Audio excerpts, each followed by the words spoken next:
Welcome to the Newtown Big Dreams podcast, an interview-style talk show that's your gateway to the fabulous and fascinating people who relocated to start a new life. Whether you're new to our podcast or your city, our fellow neighbors from across Canada, North America, and the entire English-speaking world share their stories of reaching new horizons and big dreams. So sit back and relax as we navigate in-depth and intimate conversations with entrepreneurs, thought leaders, executives, creatives, and anyone who can share their story about their Newtown big dreams. And now, here's your host, Luke J. Menkes. Well, Brenda, it's great to see you today. Thank you for coming in. You're welcome. We've tried to get you for a while to come on the show. Macmillan Farms recommended you. Mm-hmm. And so we're really grateful for your time. I know you're busy all the time with the farm. Yeah. You were born in Saskatchewan, but you moved to Kelowna really young. I did. And have you been on the same farm the entire time? No. I moved to Kelowna, probably I was about 1 or 2. Lived in Rutland. Mm-hmm. So I grew up in Rutland, went to all the Rutland schools, then moved to the west side, started a family. And in 2000, moved to the farm. Okay. So been out there 19 years. So did you have a background in farming before? No. So no. What gave you the idea to... I had an opportunity to move there, and I thought I had 5 young kids at the time, and I thought, what a great lifestyle. I didn't know any better. Right. I didn't know how much work it would be. However, there's no regrets. Yeah, it was a huge learning curve. Yeah. Huge. And it still probably always will be. It's amazing. Yeah. Did you put your 5 kids to work right away? No, they're too little. They were too little? They range from, at the time when I moved, I'd say 6 years old to 6 months. So the youngest were twins. Wow. Yeah. So at that time, there was a lot of driving kids to school and daycares and whatnot. But, no. And they kind of, one of them says she's allergic to the farm. To the outdoors, but it's funny how they can be raised in that environment and not like it, but now that they're young adults, they are returning to it, and they've picked up some of the mannerisms, like the green thumb, or they know how to start the campfires where the boys don't, kind of right thing. Yeah, so they've got these skills now. Yeah. Yeah. So that must have been pretty exhausting, running a farm, 5 small children. Yeah. I mean, did you get help? Did you have to hire some help? No. I worked part-time. I always did. I had a husband. And I just, when we moved there, it was just a piece of farm that was taken out of a larger parcel. So all that was on there was a hay pasture. So we didn't have a lot of money, so I had to landscape everything. We brought in the houses. There's 2 houses on there now. The road, the services, did all the landscaping, everything. So we built it. So it was just a hay farm. You could drive it to it, but there was no buildings. There was no buildings. There was no road. There was no services. Nothing. So we brought all of that out there. And you didn't intend to be a hay farmer.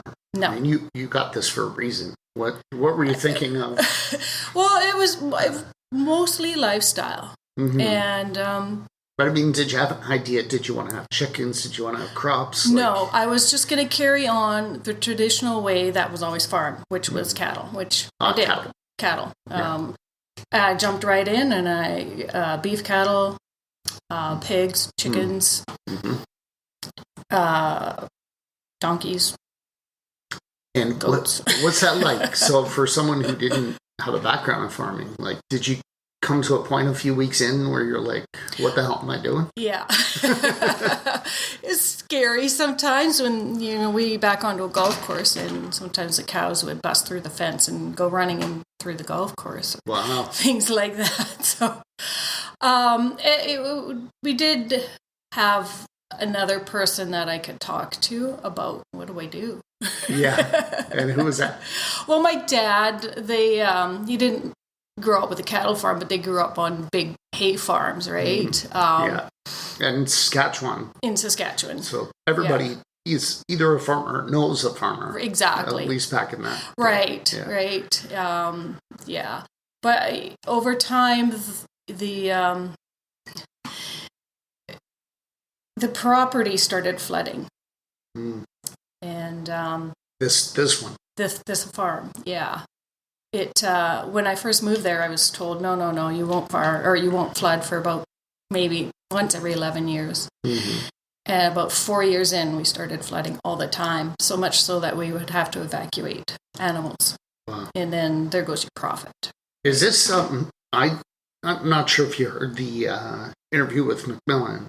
I did. But he talked about the silt and is this the same issue? No, he's on Mission Creek. Yeah. I'm on Mill Creek. Okay. But is it a similar problem? Like, why did it start flooding? I don't have the silt issue. There's a Simpson Creek, mm-hmm. which was originally dug as a drainage ditch from 1872. Wow. Yeah, from a fellow named George Simpson. Mm-hmm. And so that's called Simpson Creek, and that's a tributary to Mill Creek. So when there's the spring runoff at Mill Creek, it will go back into Simpson Creek and then spill the banks. I see. The reason why it does it, there's probably several factors. I would say the infill of all around us, industrial, other farmers filling in. Yeah. Just the development. So there's less drainage. Like there's less places for the water to escape. And it's a floodplain anyways. Mm-hmm. And if there's less areas for that water to go, the farm is like the sponge that would suck everything up. Makes sense, yeah. Is this still a problem today? Yeah. Yeah. So is it every spring you have this usually issue? Twice a year. Twice a year? Yeah, every spring. This is the first year, probably about 15 years, where there hasn't been flooding so much that we could canoe.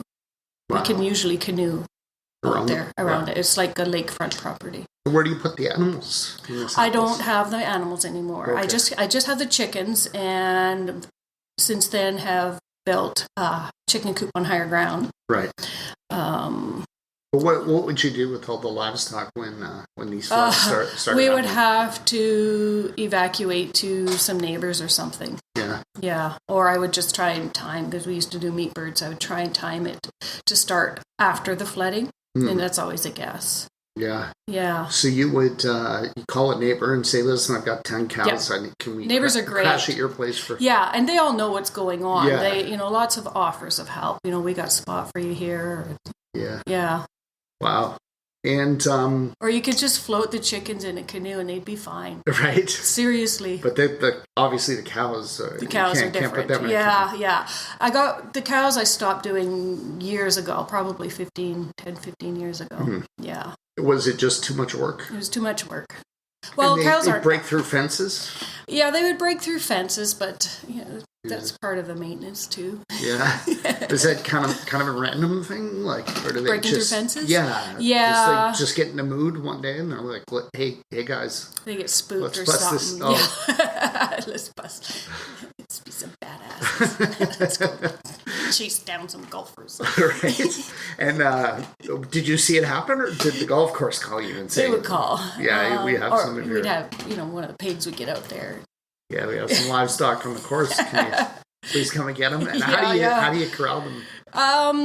You have to keep your distance. You kind of have to just guide them. You can't go in front of them because you kind of have to get like 4 o'clock, 5 o'clock. Right. Yeah. Yeah, just kind of guide them towards the area. Otherwise, they'll keep going around in circles, and it helps to have a few other people to help.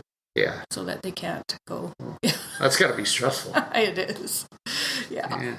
So, so you've got chickens. Yeah. And now it's mostly what now? Are you doing on this farm? I have chickens, so probably anywhere from 50 to 100 at any given time. So sell eggs fresh eggs. And then in 2004, I lost farm status because of all this flooding and, lack of keeping the livestock. So I started looking into a different way to farm, something I could grow that could handle the high water table that also had some market value. Right. And I did a lot of research, a lot of online courses, and I found something called agroforestry. And tell us about that. Agroforestry is growing forest trees, trees with an agricultural crop in between. So it's intensive agriculture. And there's 5 different systems. And I kind of varied the system I used called alley cropping. Okay. So I found black walnut trees would handle the flooding. Okay. And then I would put Christmas trees in between the rows. Okay. Yeah. So that's what you mean by alleys. So you've got yeah. And then rather than in an alley, I put it in the same row as the black walnut trees, just to cut down on the maintenance. Right. So I've got grass pasture in between. Yeah. Yeah. And so is it still producing hay with the grass? No. No, because too much flooding? Well, the grass will survive the flooding, but another problem with that is not having the equipment to hay it. Right. And nobody will come out and custom cut anymore. It's too small. Yeah. Yeah. So, and this type of farming is good for the environment, right? I mean, it's obviously great to plant trees. Well, it's like a perennial agriculture. So, you sequester carbon, it's good for wildlife. And any of the crops that I did put in there, I tried to stack functions on them. So my own rule was it had to have a minimum of 3 functions. For example, black walnut had wildlife value, nutrient-dense food. It had medicinal benefits in the hulls. So anything that I would put in there had to have 3 functions. And these trees survive the flooding. Did they actually help with the flooding? Do they absorb a lot of water? Or I don't know if they absorb water. They do survive the flooding. And the other one was they've got high market value wood. Okay. Yeah. So you can, how long do they produce walnuts? Well, they start producing, mine have started at about 5 or 6 years. 5 or 6 years. But that's very light crops. At about 10 years, they'll start doing an okay crop up until about 30, where it's a really heavy crop. Okay. Yeah. And so why would you cut it down? Like, it's producing walnuts. The tree itself? Yeah. I wouldn't cut it down. You would. But it has a wood value. It has a wood value, but you want to grow that wood so that you've got a bowl, a long, straight trunk, so to speak, that's perfect. Yeah. That's minimum 18 inches in diameter. Okay. And would you ever cut it down? Not for 40, 50 years. 40, 50 years. Okay. And then it becomes lumber. And then it would become veneer. Potential for veneer wood, yeah. Or, if there's some imperfections, it's a lower grade, but there's gun stocks or crafts or, yeah. And is black walnut the same as the walnuts we see in the store? What's the difference? Oh, I brought you some. Oh, wonderful. I didn't have time to crack. I love getting samples. Okay. So this is what a black walnut looks like. Okay. And it's way harder to crack than an English walnut. English walnut is what you find in a grocery store. Yeah, it's kind of beige and it's quite easy to crack. And the nut meat on a black walnut is a much bolder, richer, earthier flavor. And it's more nutrient dense than an English walnut. Oh, that's delicious. And how do you crack these? With the same cracker? No. Not cracker? Well, if you don't have a cracker, you would use a brick and a hammer. Wow. Yeah.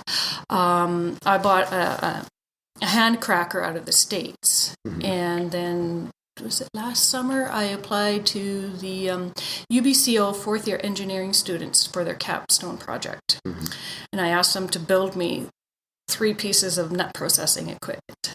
And my application was one of the ones that they picked. So I was pretty stoked about that. And they actually designed and manufactured a black walnut cracker for me, electric one. I see. So capable of 600 pounds an hour. Wow. Amazing. So there was not something like this There's before. nothing. There's no equipment that is small scale. And anything that's even large scale is in the States. There is no black walnut industry really out here. Right. Yeah. And where do you sell this? Delicious. I'm just starting. So I've taken it to some chefs and they're all interested. It's not economically viable until I can get the cracker. So the students have said, well, we're waiting for one part and then it's ready. I see. So it's almost ready. Yeah, I've been doing it by hand. I'll just go to Christmas craft markets or whatnot and candy them or something. Do you sell it in a little bag like that? I did at Christmas time, but I mixed it with some other nuts. Another nut I grow is called a yellow horn. And this is a really cool tree. It's a beautiful flower. It's like it just finished flowering. It looks like a lilac. Okay. And then the flowers will turn into pods, leathery green pods. And inside those pods is all these marble-sized nuts that'll fall out in about August. So that nut, when it's toasted, is buttery. Right now, it probably has a little bit of a slight bitter aftertaste. Oh, you're not supposed to eat the brown You're not stuff. supposed to eat those? No. Okay. This is showing me what it comes from. That's okay. Yeah. Right. That's like that, the shell. Yeah. Right, okay. Yeah. And then this white, kind of off-white. Yeah, is it's a inside soft that nut. shell. Yeah, softer nut. And yeah. It's the size of... like a marble. Yeah. Right? A small marble. Yeah. Oh, it's delicious. Yeah. That's great. So is that the two products you've got? I also have trazels. It's a cross between a filbert and a hazel, and the seed stalks from the Gallatley Nut Farm. I have English walnuts, and I have mulberries, black raspberries. They're all grown in the row, the agroforestry thing. Yeah. And then I've got, what do they call them? Beneficial plants that are there to attract the beneficial insects or to host them overnight or over the winter. Wow. That's a lot of learning. It's a lot of learning. Yeah. And so the walnuts, I think you said 5-6 years before it starts making a really good crop. Yeah. And are you in year 6 now? 9. You're 9. Year 9. And are you selling commercially any of the other things like the berries or? Nope. The berries I'll be selling commercially this year. The black walnuts I've been selling as seed stock. So I've sold out every year. Okay. So is this shell the seed? That is the seed stock. Tree? Yeah. And this will make a tree? Not now because it's been dried. Okay. So it's got to be moist. Yeah, it has to be kept moist over the winter and it has to go through a cold chill requirement, so many chill hours, cold hours. Okay. And then I also sell, the black walnut will come in a hull. It's a green hull, and then when you peel it off, you have this nut inside. But the hulls are sold as a natural health product. It's used for anti-parasites, anti-parasite formula. Yeah. Really? Yeah. What do they do with the hull? They make a tincture out of it. Okay, so they grind it up and make it. I don't know how they do it. I don't know. I've made a dye out of it. What color is it? Is it like green? Well, the hull is green, but the dye itself, like I've dyed wood with it, and it's like a walnut, but a light walnut. You'd have to have a lot of layers to get the dark walnut color. We all know. Interesting. So besides the eggs, what have you been selling? Like, how did you keep yourself afloat when you switched? The eggs really kept you afloat? Yeah. This year, this Christmas, I'll have Christmas trees too ready. And so when you're transitioning from livestock to nuts and berries and things, I guess at the end of that season, you would have sold off those last pigs and the last cattle to a slaughterhouse, or no, just I would make up a newsletter and send it out and to local farmers. Local friends, family, and then word of mouth, and people would just say, "Oh, I'll take half a beef or whatever." I see. Yeah. Did you process the meat on your farm, or did you send it out for processing? In the beginning, I did. the chickens especially. And then if you were to sell it to the public, you have to have them processed in a federally inspected facility. So that's what I did afterwards. Yeah. Yeah. And aside from the flooding, was it the flooding that caused you to get out of the livestock business? Yeah. Yep. So if it wasn't for the flooding, you'd probably still be doing that? Not necessarily. I love trees. Yeah. And it sounds like you got a lot of amazing trees there. Yeah. I don't know. There was a lull in the beef prices as well. Mm-hmm. So. And I guess dealing with this flooding every spring, so you started to think, like, what are some alternatives for this? Exactly. I created something called a chinampa. I partnered with the BC Wildlife Federation probably 4 years ago. Mm-hmm. Have you ever heard of a chinampa? No. It's another way of farming on a high water table where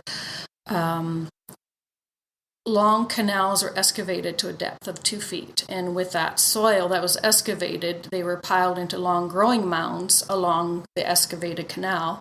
So with the canals, wetlands were created, and with the growing mounds, more farming ground was created. Mm. So we were both happy. Win-win. And with those, I planted pawpaw trees. What's a pawpaw tree?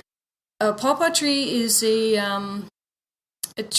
grows fruit that looks like a mango. Mm-hmm. It's about the same size, maybe slightly smaller. It's got a deep yellow custard texture, tropical flavor, banana, pineapple flavor. Really? Yeah, and that grows here? So far, yeah. Mm-hmm. I haven't got fruit yet. Okay. Takes a few years. It takes 5 years, for the tree to be about 6 feet tall. Huh. And those are pollinated. They're not pollinated by bees. They're pollinated by beetles and flies. Right. So, yeah. Rotting wood, yeah. Right? Yeah. And that's so interesting. So how did you come up with the name Curly Frog? Curly Frog Farm is named in honor of my mom and dad. So the Curly is named in honor of my mom. I've got this huge creative spirit, and I get it from her. Mm. And she also planted the first curly willow trees on the farm. And what's a curly willow compared to a willow that? Like a contorted willow, it's like a corkscrew willow. The branches are curly. Right. Yeah. And the frog is named in honor of my dad. I get my entrepreneurial spirit from him. Mm-hmm. And his nickname growing up was Froggy. Interesting. And then, of course, there's the wetlands. There's 7 acres of wetland out there. Lots of frogs. A lot of frogs. But not curly frogs. You have a house on the farm. Mm-hmm. And did that get flooded? Yep. When the floods, so have you raised it up, or have you dealt with that? No. No? So we'll still get water in the basement. In the basement? Yeah. Okay. But and it's not necessarily when we flood. It's more of the thaw, freezing in the winter, mm-hmm. January.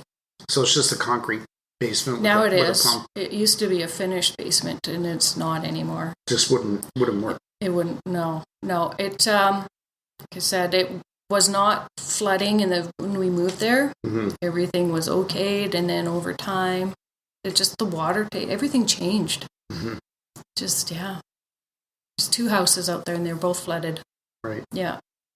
Of all the things that you've grown and cultivated and raised, including cattle and chickens and everything, what's your favorite?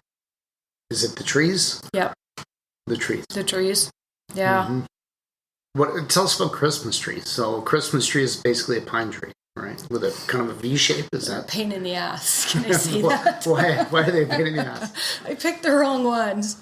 Like I said, it's a learning curve. It's not always the right curve. Because I have Douglas fir and spruce out there. Mm-hmm. And they both host the same bug. Oh. They'll overwinter in the Douglas fir, and then in the springtime they'll hop onto the spruce. So I was really nice to them. I was really generous. And these bugs, do they eat the wood, or what? No, yeah, they'll suck the sap, and they'll make the needles on the Douglas fir really, they'll make them brown and spotted, and then they'll jump onto the spruce, and the tips, it'll make them curl. Woolly spruce. I can't remember what it's called.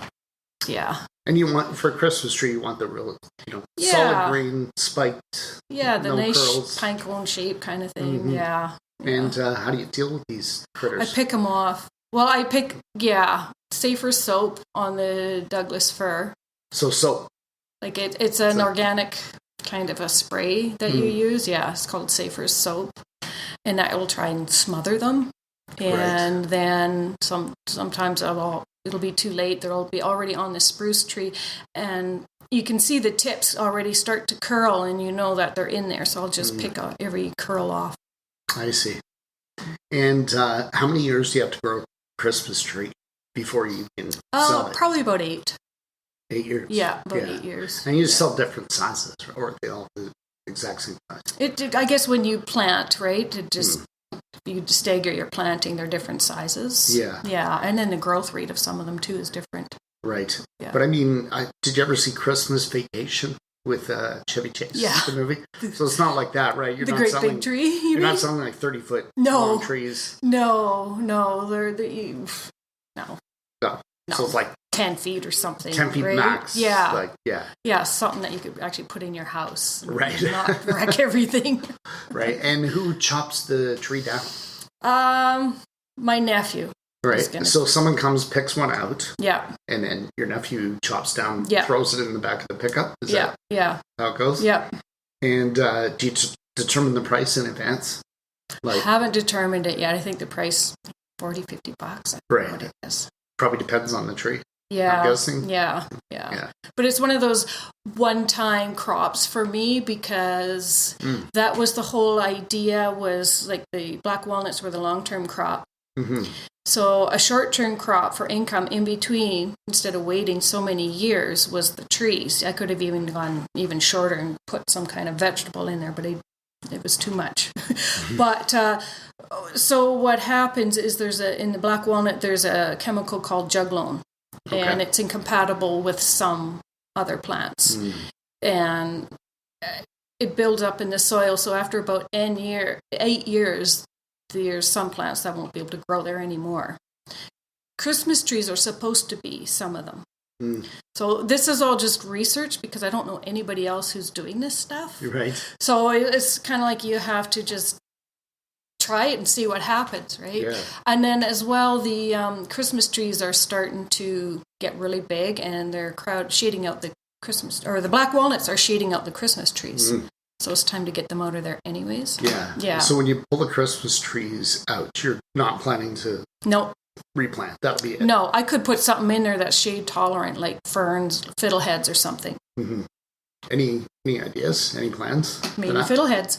What's a fiddlehead? It's a edible vegetable. It's like a fern. Yeah. Apologize for so many questions. That's I grew up downtown Toronto. So I mean, if you saw a plant, it was like almost an accident. Oh. So. Yeah, a fiddlehead is like, you know what a fern is? Mm-hmm. Okay. So it's an edible fern. Okay. So, yeah. Do you use it in salad or? Yeah, or a vegetable. Like you could fry it, whatever. Can you compare it to another vegetable? Asparagus, maybe? Maybe asparagus? Yeah. Is it as nutritious as asparagus? I don't know. I do know it'll grow with black walnut, though. Not everything will grow with a black walnut. Right. So I'm imagining this. You've got rows of black walnut, and then in between you've got the Christmas trees, which will be gone. No, I got rows of black walnuts. In between is just grass. The old pasture grass. But within the row of black walnuts is Christmas trees. Okay. Or black raspberries or mulberry trees. Okay, so something different. Yeah, I like to have diversity, so if there are some kind of bugs, it's not going to take everything. Hopefully they'll stop at the tree that's different. Yeah. So would it be this November or December that you're taking all those Christmas trees out? Yeah. And then by next spring, I guess you'll have figured out what you're going to put in place. Yeah. And I'll also be next year or two thinning out the black walnut trees. Once they reach crown closure, which means the crown, the top is touching. Yeah, they're restricting each other's growth. Mm-hmm. So is it just trimming back? No, you cut it right off, at the bottom. Oh, so you just get it out of there, pull it out. Interesting. So does that mean all the black walnut trees have to be chopped down? No. I've been keeping track of the best growth as far as timber form, as well as the best nuts. So what you're looking for in a black walnut is at least 25% nut meat. And most of those nuts will be well filled, crackability, taste. Yeah. So I've been keeping track of that every year, which tree has a good nut, which tree doesn't, because the ones that don't, they're going. Right. Yeah. Wow. Do you have a lot of help there? Is it mostly yourself? Just me. Wow. Yeah. That's a lot of work. Yep. And your kids are all grown? Yeah. Yeah. Yeah, the youngest are 21. Was there any point where you get in chores and you said you got to come and work on the farm? On the farm itself? Yeah. No. Because I'm asking because I've got 3 teenage girls in the house, and I'm like, I don't understand why I have to do everything. No. They will mow the lawn. Yeah. Especially because it's a ride-on lawnmower. So it's fun. They could suntan at the same time. Yeah. My son, he lives next door. He's a mechanic, so he'll do all that kind of tractor stuff. Like maintenance and helping you with that. Yeah, flat tires. And wow. So, but you're driving the tractor. Yeah. Yeah, and everything. Yeah. And wow, it's a lot of work. Yeah. Sometimes I have to put on my big girl panties. And sounds like really hard work, but I mean, it's I like beautiful, noble work. I mean, none of us could survive without farmers. Yeah. Right? It's one of those things we need. Yeah. So it's really wonderful. What surprised you the most about your journey into farming? So 19 years ago, you decided, okay, that I like I'm going to be a so farmer. Much. You like it so. I mean, you have the floods and the livestock busting through golf courses. And, but you still love it. I still love it. Yeah. It's, I don't know, maybe it's that connection with nature, being outdoors. Was there something 19 years ago that said, you know what, I'm going to be a farmer? No.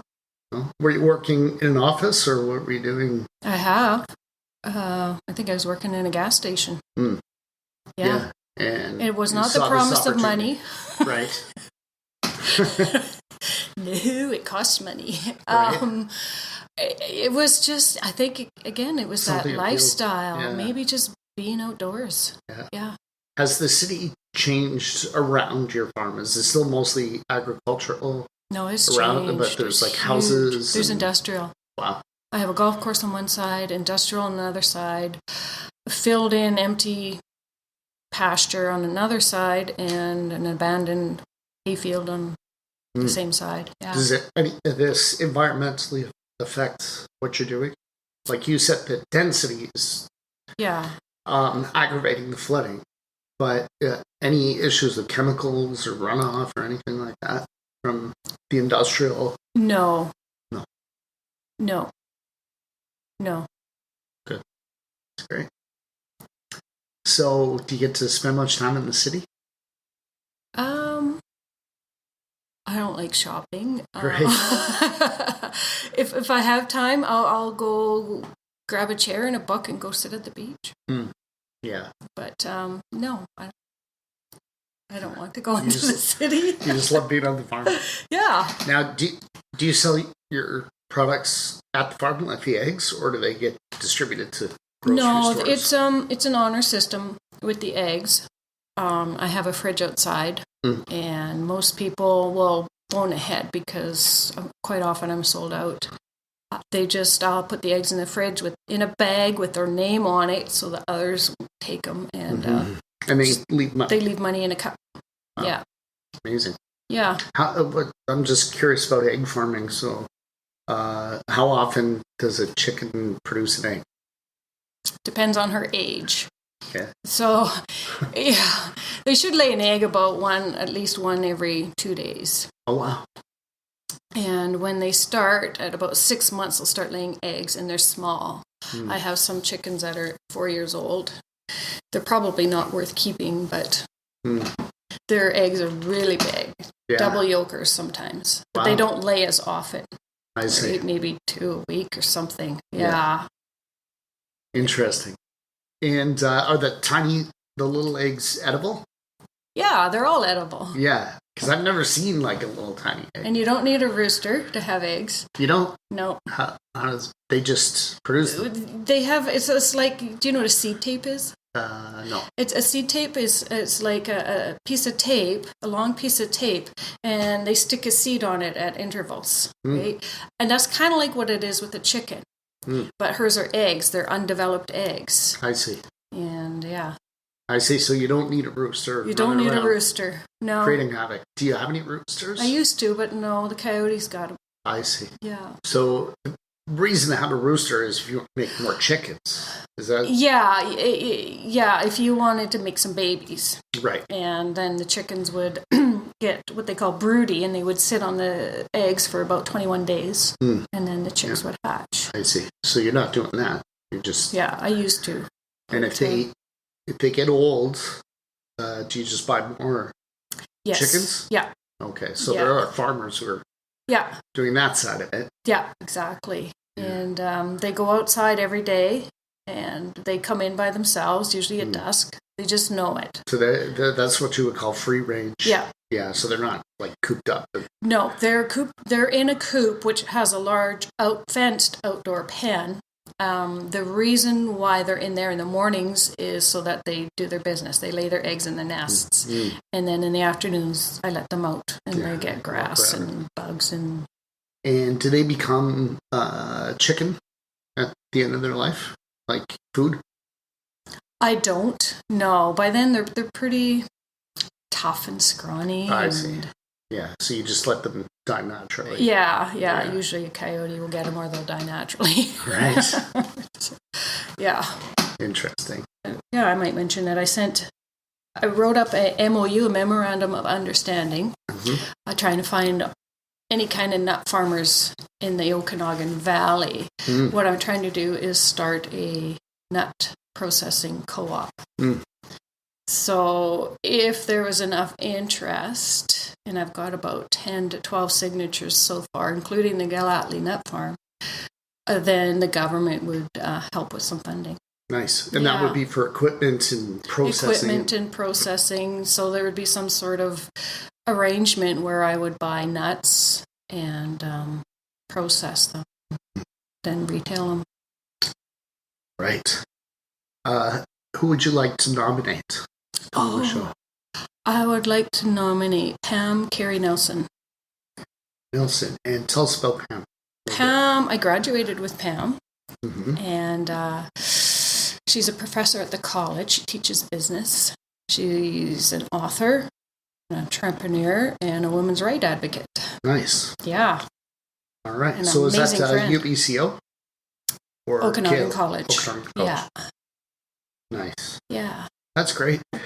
Well, just want to say thank you very much, Brenda, for your time and for all the hard work that you do helping to provide food for us. I mean, farming is probably the most noble profession that anybody could have. I mean, it's, I know it's really, really hard work just from the stories I've heard and the visits I've made to farms over the years. And I think it's a really wonderful thing.